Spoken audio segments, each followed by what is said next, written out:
Patient presenting with delayed union fracture shaft of humerus. Plan support patient with brace. VRPL humerus. ಇದು ನಾವು ಬಿಚ್ಕೊಬೋದಾ? Any time ಇರಬೇಕಾ? Just ಒಂದ್ಸತಿ ಹೇಳ್ಕೊಡ್ತೀವಿ, ನೀವು ಮಾಡಿ. ಇಲ್ಲ ಮೇಡಮ್, ಟೈಟ್ ಆಗಿಲ್ಲ, ಇನ್ನೊಂದು ಸ್ವಲ್ಪ ಟೈಟ್ ಇರಲಿ.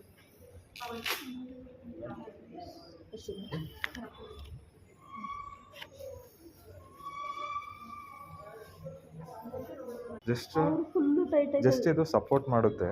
ಆಲ್ರೆಡಿ ಬೋನು ಹೀಲ್ ಆಗ್ತಿದೆ, ಬಟ್ ತುಂಬ ಟೈಮ್ ತಗೊಳ್ತಿದೆ. ಸೊ ಕ್ಯಾಲ್ಶಿಯಮ್ ಎಲ್ಲ ಚೆನ್ನಾಗಿ ಊಟ ಮಾಡಿ, ಮತ್ತು ಇನ್ನೂ ಸ್ವಲ್ಪ ಊಟದ ಬಗ್ಗೆ ಹೇಳ್ತೀವಿ, ಅದು ಫಾಲೋ ಮಾಡಿ ಅಷ್ಟೇ.